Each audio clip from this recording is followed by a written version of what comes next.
저는 서울에서 내년에 대학에 들어가는 딸과 같이 살고 있는 42세 여성입니다. 오늘 작심하고 글을 올리는 이유는 세상에서 가장 악독하고 파렴치하며 인간 말종 같은 두 남자에 대한 이야기를 여러분들에게 들려드리기 위해서예요. 그중 한 명은 제 전남편입니다. 그 인간들 때문에 저는 가정이 파탄이 나버렸고 말할 수 없이 큰 정신적인 충격을 받았어요. 3년이나 지났지만 지금 돌이켜 생각해봐도 어떻게 인간이 그런 끔찍한 짓을 저지를 생각을 할 수 있는지 무서워서 온몸에 소름이 끼칠 지경입니다. 제 사연을 듣고 나면 여러분들도 치가 떨릴 정도로 분한 마음이 들 거라고 생각합니다. 결혼 전에는 전혀 몰랐지만 전 남편이 어떤 인간인지 알게 되면서 그 인간과 같이 사는 동안 늘 무서워서 두려움에 떨어야 했죠. 악마와 동거를 해도 이보다는 나을 거란 생각이 들 정도로 하루하루가 지옥 같은 삶이었습니다. 그럼 이제 인간 말종 같은 두 남자로 인해 비참했던 제 결혼 생활 이야기 해보겠습니다. 저는 대학에 들어가서 가입한 동아리에서 남편을 만나게 되었어요. 아직 철이 없던 신입생 시절 저는 한 해 선배인 남편을 보고 첫눈에 반하고 말았어요. 이유는 훤칠한 키에 잘생긴 외모 때문이었습니다. 40을 넘긴 지금이야 남자든 여자든 외모보다는 심성이 착하고 고와야 한다고 생각하지만 20살 어린 나이에 잘생긴 외모는 제 마음을 대번에 사로잡았어요. 동아리 모임이 있을 때면 아무리 중요한 일이 있어도 꼭 참석했는데 모두 남편의 얼굴을 보기 위해서였죠. 그렇게 1년 정도 혼자 짝사랑했지만 고백은 엄두도 내지 못하고 소가리만 하고 있었는데 2학년이 되어서 남편과 가까워지는 결정적인 사건이 터졌습니다. 서로 연인 관계가 되어서 교제를 시작하기도 전에 깊은 관계를 맺고 말았던 거예요. 여름방학이 시작되자 2박 3일 일정을 잡고 설악산으로 동아리 단합대회를 가게 되었어요. 이틀째 되던 날 다른 선후배는 야간 산행을 떠났는데 전 이상하게 몸살 기운이 있어서 숙소에 남아 있었어요. 그런데 얼마 뒤에 남편이 혼자 숙소로 돌아왔어요. 정민 선배, 왜 혼자 돌아왔어요? 산을 타다가 재수없게 발목을 접질렀어. 어머, 괜찮아요? 어디 봐요. 괜찮아. 찜질하고 쉬면 나을 거야. 걱정하지 마. 저는 남편을 위해서 냉장고에 있는 얼음을 꺼내 냉찜질을 해주었습니다. 그리고 청춘 남녀가 단둘만 숙소에 있으니 분위기가 묘해졌습니다. 분위기에 휩쓸려 선배와 하룻밤까지 보내고 말았습니다.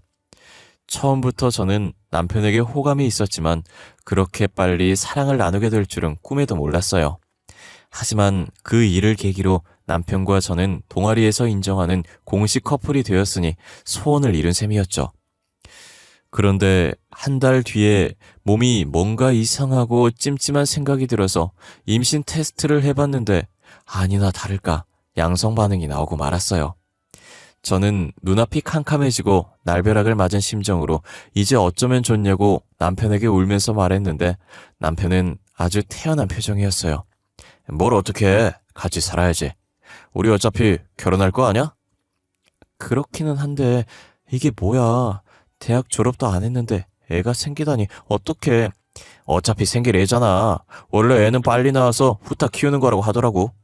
아니 선배, 지금 남 이야기 하는 거야? 결혼만 하면 무슨 수가 생겨? 우리 둘 다 학생인데 애를 어떻게 키울 거냐 말이야. 사람이 죽으란 법은 없거든. 걱정하지 마. 다 방법이 생기겠지. 걱정이 늘어진 저와는 반대로 남편은 뭐가 그리 좋은지 싱글벙글 천하태평이었어요. 그래도 자기가 저지른 행동을 피하지 않고 당당하게 책임을 지겠다는 남편을 보니 이 남자라면 평생 같이 살아도 되겠다는 믿음이 갔어요. 얼마 뒤에 저는 인사를 드리러 시댁에 갔습니다. 혼전 임신을 아는 시아버지는 제가 인사를 드려도 얼굴을 휙 돌려버리셨어요. 그리고 남편에게 짜증을 내시는 겁니다. 호적에 잉크도 안 마른 놈이 어디서 못된 것만 배워서 애부터 만들어? 아주 잘하는 짓이다. 시아버지의 말에 저는 부끄러워 얼굴이 달아올라 고개를 숙였는데 시어머니가 나섰습니다.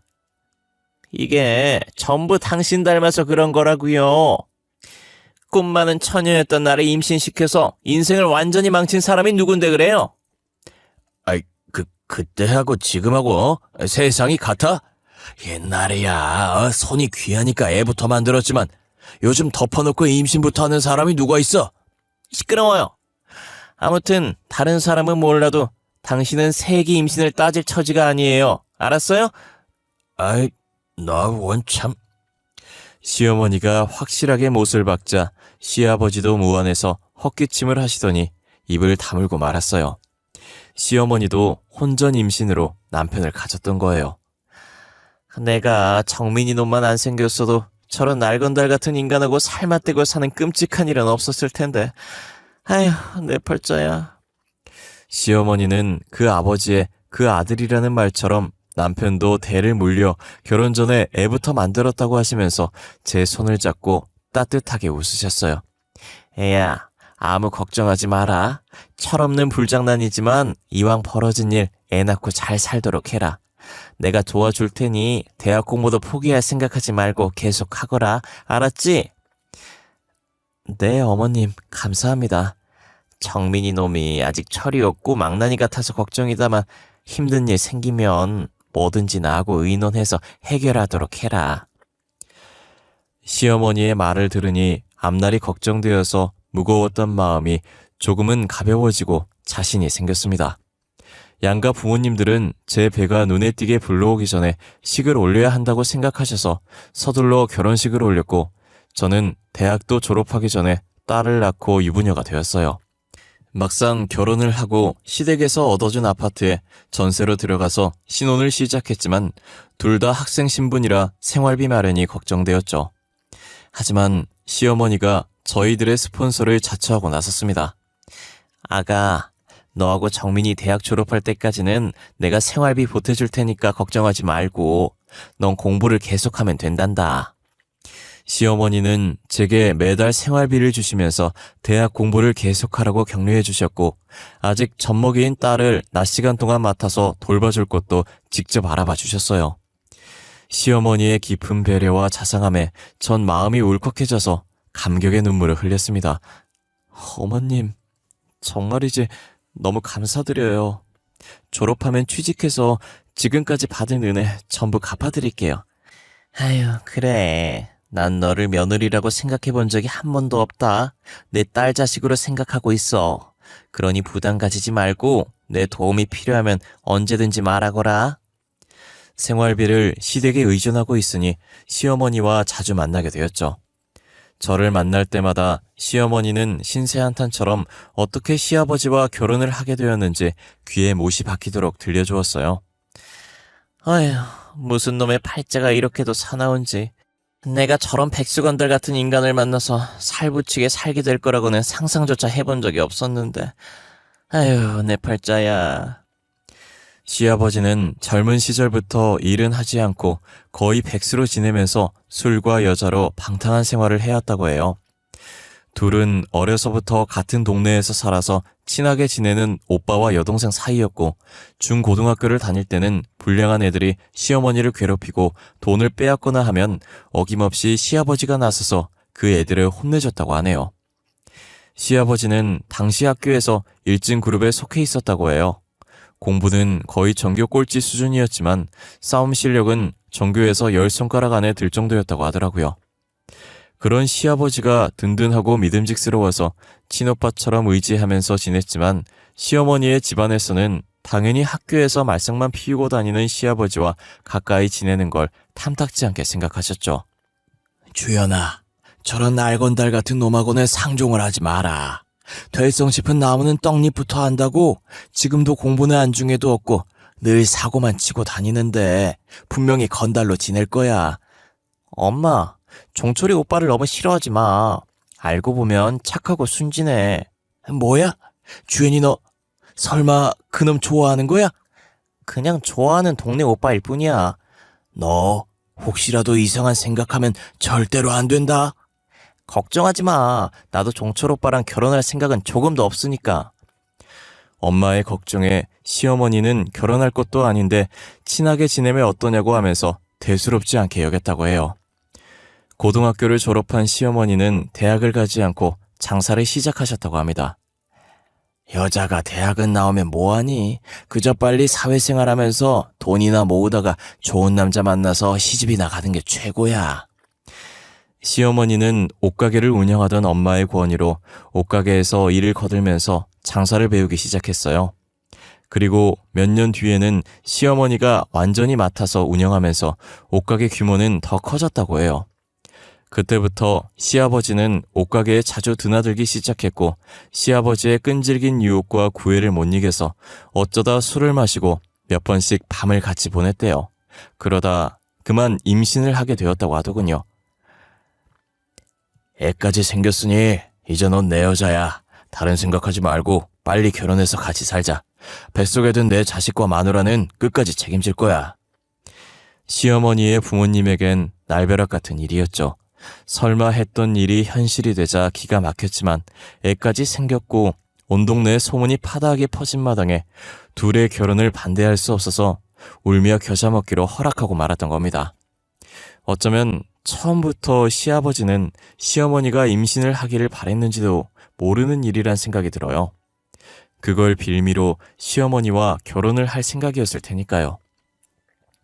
시아버지는 결혼 후에도 일을 해서 가족의 생계를 책임질 생각은 눈꼽만큼도 하지 않고 친구들과 어울려 방탕한 생활을 이어나갔고 생계는 옷가게를 운영하던 시어머니가 전적으로 책임져야 했죠. 다행히 장사가 잘 되어서 시어머니 혼자 벌어도 먹고 사는데 큰 지장은 없었다고 해요. 어쩌다 시아버지 같은 한량을 만나서 고생을 해왔지만 시어머니는 억척 같았고 생활력이 강한 여성이었어요.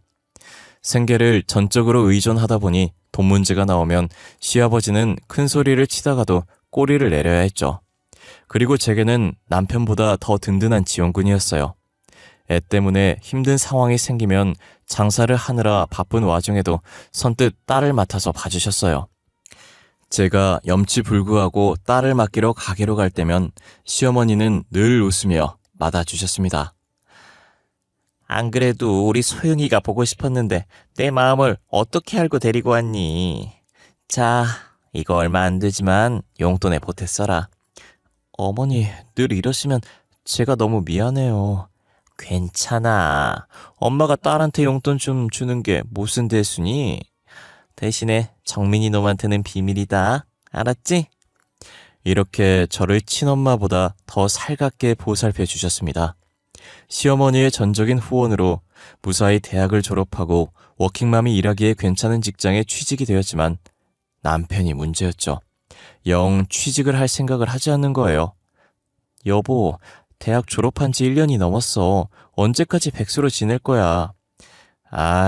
나도 다 생각이 있으니까 보채지 마. 요즘 직장 구하는 게 쉬운 일이 아니잖아. 기다려봐. 눈여겨봐둔 곳 지금 준비하고 있으니까. 좋아. 그럼 알바라도 하면서 취업 준비해. 당신은 이제 딸 자식이 있는 가장이란 말이야. 직장 다니면서 돈 좀 번다고 유세 떨면서 돈 문제로 바가지 긁을 거야? 나도 준비하고 있다고 했잖아. 하지만 남편이 말과는 다르게 매일같이 친구들과 어울려서 술을 마시거나 PC방이나 당구장에 모여서 호송세월을 한다는 걸 저는 잘 알고 있었어요. 그러니 무능하기는 시아버지를 꼭 닮은 남편 때문에 저희들은 수시로 말다툼을 하게 되었죠. 어떤 날은 밤새도록 술을 마시고 외박을 하기도 했어요. 저는 도저히 참을 수 없어서 짐을 싸들고 시댁으로 달려갔습니다. 남들은 친정으로 갔겠지만 제게는 시어머니가 친정엄마보다 편한 정신적 지주였어요. 아니 애야, 무슨 일이 있었길래 짐을 싸들고 왔어? 어머님, 그이가 외박을 했어요. 저도 이제 못 참겠어요. 뭐야? 이런 미친놈 같으니 내가 홍구멍을 단단히 내주마. 시어머니는 바로 남편을 불러서 호통을 치면서 쥐잡듯이 닥달을 했고 남편은 고양이 앞에 쥐처럼 꼼짝 못하고 잘못했다고 빌었고 다시는 외박을 하지 않겠다는 각서를 썼습니다. 남편과 불화가 생기면 시어머니는 언제나 제 편을 들어주셨어요. 그런데 얼마 후에 남편이 제게 숨기고 있던 비밀을 알게 되었어요. 남편이 저 몰래 1,000만 원을 대출받아서 스포츠 도박으로 탕진해버린 겁니다. 당신 뭐 하자는 거야? 백수 주제에 빚을 내서 도박을 해? 말이 된다고 생각해? 그게 심심풀이로 하다가 그만. 앞으로 안 할게. 그러면 되잖아. 남편은 미안한 기색도 없이 변명을 늘어놓았고 저는 화가 치밀어서 시어머니에게 달려갔습니다. 사정을 들은 시어머니도 머리끝까지 화를 내셨어요. 이런 천하의 못된 놈 같으니 놀고 먹으면서 마누라한테 얹혀 사는 주제에 몰래 빚을 내서 도박을 해? 엄마, 그런 게 아니야. 곧 취직해서 다 갚을 거라니까. 시끄러워. 뭘 잘했다고 변명을 늘어놓는 거야? 당장 일자리 잡아서 빚을 갚든지 나하고 모자 관계 끊고 의절하든지 양자택일해. 뭐? 의절이라니. 엄마, 말이 너무 심하잖아. 이 녀석이 지금 내가 농담하는 줄 알아? 시어머니의 단호한 태도에 기가 질린 남편은 눈물까지 보이면서 백수생활 청산을 단단히 약속했어요. 그리고 며칠 뒤에 선배의 소개로 오토바이 배달 일을 시작했습니다. 힘들어. 다리 아파 죽겠네. 대학까지 나와서 이 짓을 해야 해? 남편은 일을 마치고 집에 오면 힘들어 죽을 지경이니 시어머니에게 말해서 일 좀 그만하게 해달라고 사정을 했지만 저는 못 들은 척했죠. 정 일하기 싫으면 직접 찾아가서 말씀드려. 그랬다가는 엄마한테 맞아 죽어. 그럼 입은 꾹 다무시고 계속 일하세요. 운동도 되고 얼마나 좋아. 진짜. 당신은 내가 골병 들어서 죽으면 좋아? 남편은 날마다 징징거렸지만 시어머니가 무서워서 감히 일을 그만두지 못했어요. 가장이 마음 잡고 일을 하니 이제야 집안이 제대로 돌아가는 것 같았어요. 남들처럼 평범한 일상을 보내는 사이에 딸아이도 탈없이 쑥쑥 자라서 고등학교 진학을 눈앞에 두게 되었죠. 그때 날벼락 같은 일이 찾아왔어요. 시어머니가 치매 진단을 받은 겁니다. 얼마 전부터 이상 행동을 하던 시어머니가 걱정이 되었어요. 늘 다니던 곳에서도 길을 잃어버리기도 하고 제가 묻는 말에 앞뒤가 전혀 맞지 않는 동문서답을 하기도 했어요. 그래서 병원으로 모시고 가서 검사를 받았는데 치매 초기라고 하더라고요. 그때부터 저는 치매에 좋다는 약을 백방으로 수소문했고 다니던 직장도 그만두고 옆에 붙어서 시어머니를 보살펴드리기 시작했어요. 하지만 시간이 지나면서 시어머니의 치매 증상은 점점 심해졌습니다. 이년아, 아직 밥도 안 차리고 뭐하고 있는 거야? 어서 밥 가져와. 어머니, 방금 전에 식사하셨잖아요. 누가 밥을 먹어? 난 안 먹었다. 네가 먹었지? 내 밥을 네가 다 먹었지? 어머니, 제발 이러지 마세요. 치매가 심해지자 시어머니는 식탐이 많아졌고 성격이 완전히 변하셨어요. 그렇게 저를 다정하게 여기면서 딸처럼 대해주시던 모습은 온데간데 없이 사라지고 저만 보면 험한 욕을 하고 거친 태도로 투정을 부렸습니다. 마치 변덕이 죽 긁듯 하는 3~4살 어린애를 대하는 것 같았어요. 하지만 모든 게 치매 때문이었기에 저는 꾹 참고 정성을 다해서 보살펴드렸습니다.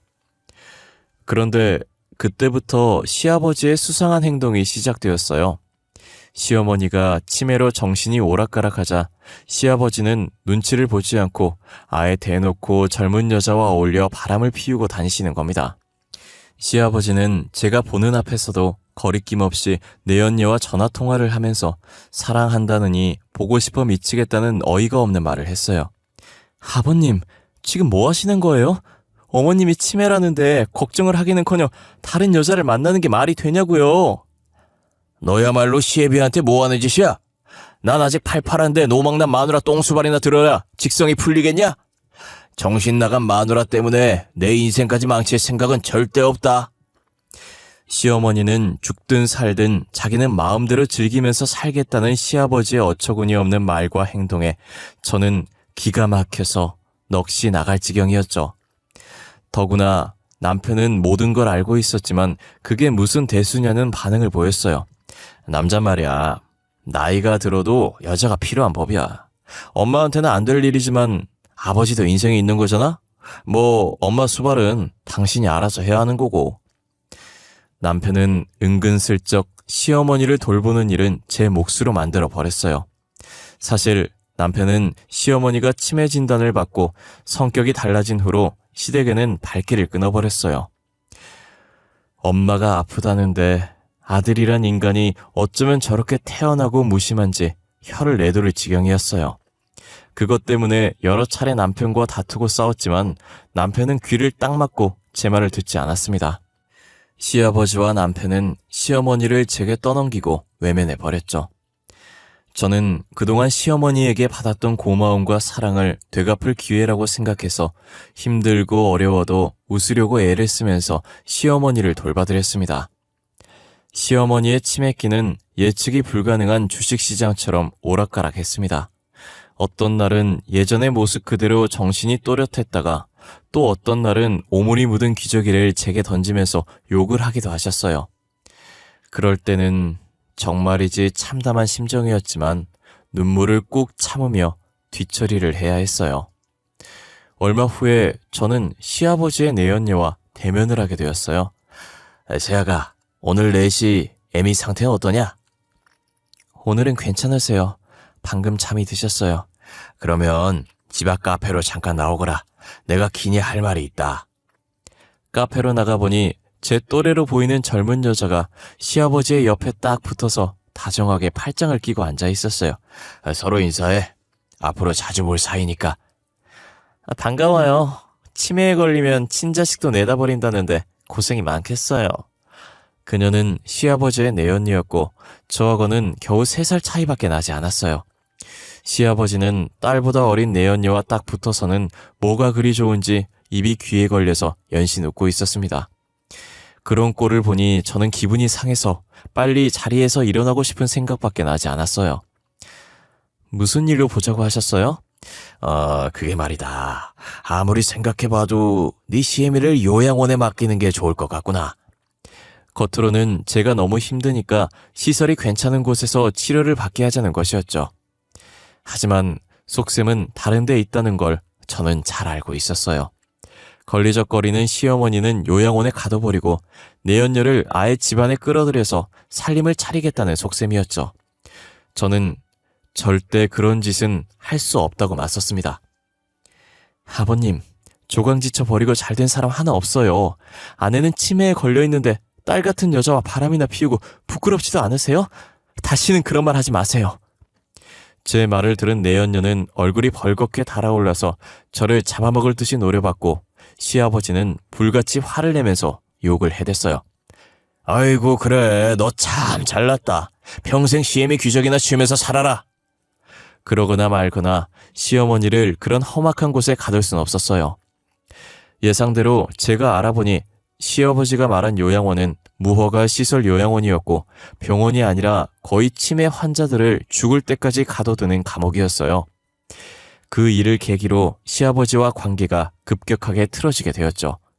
그리고 얼마 후에 시아버지와 남편이 꾸미고 있는 끔찍한 음모를 알게 되었어요. 인간의 탈을 쓰고 어떻게 그런 짓을 할 수가 있는지 지금 돌이켜봐도 소름이 끼칩니다.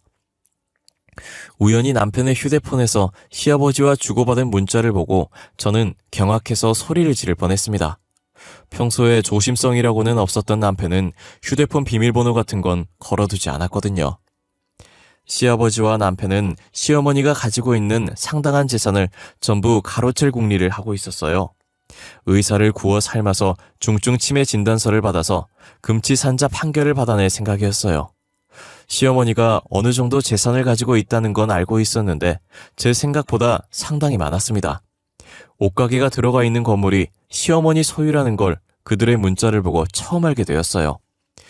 그들의 계획대로라면 시어머니는 처녀 시절부터 지금까지 피땀 흘려서 모은 전 재산을 악마 같은 남편과 아들에게 빼앗기고 남은 생을 요양원에 갇혀 지내야 하는 비참한 처지가 되는 것이었죠. 이제 이 인간들을 그냥 두어서는 안 되겠다는 판단이 들었고 바로 경찰에 신고를 하려다가 생각을 바꿨습니다. 확실한 증거도 없이 경찰에 신고를 했다가 그 인간들이 오리발을 내밀면 그만이었으니까요. 곰곰이 생각을 하다가 저는 호랑이를 잡으려면 호랑이 굴로 들어가야 한다고 마음을 먹었습니다. 여보, 아무래도 안 되겠어. 어머니 요양원에 모시자. 뭐? 죽어도 안 된다고 반대하더니 당신이 웬일이야? 나도 사람이야. 노망든 노인네 수발든 지 벌써 3년이 넘었다고. 김병의 효자 없듯이 나도 지쳐. 그래, 바로 그거야. 당신이 정말 잘 생각했어. 내가 아버지한테 말할게. 남편은 제가 생각이 달라지자 좋아라 하면서 바로 시아버지에게 달려갔습니다. 하지만 시아버지는 뭔가 미심쩍은 눈빛으로 저를 쳐다봤습니다. 아버님, 제가 생각이 짧았어요. 이제부터라도 요양원에서 치료를 받는 게 어머님한테도 도움이 될 것 같아요. 그리고 아버님한테도 좋은 일이고요. 나한테 좋다니. 그게 무슨 소리냐? 아버님, 저도 다 알아요. 어머님이 가진 재산이 상당하잖아요. 이제 아버님이 가지셔야죠. 사람보다는 돈이 중요하죠. 그래.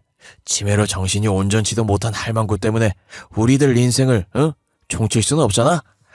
야, 이제야 너하고 말이 통하는구나.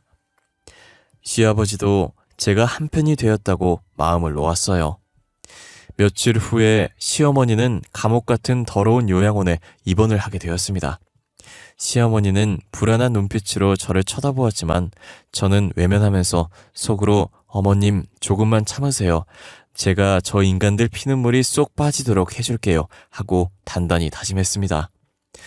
남편과 시아버지 그리고 내연녀는 시어머니 재산을 가로채려는 작전 회의를 했고 모든 걸 내연녀가 주도했어요. 가만히 보니 이 더러운 계획은 내연녀의 머릿속에서 나온 것 같았습니다. 저는 속이 뒤틀렸지만 애써 웃으면서 내연녀를 어머님이라고 부르면서 살갑게 대했어요. 어머나, 어머님이 뭐야. 그냥 언니라고 불러. 저를 경계하던 내연녀도 물 만난 고기처럼 모든 걸 까발렸고 저는 그들의 대화를 몰래 녹음해 두었어요.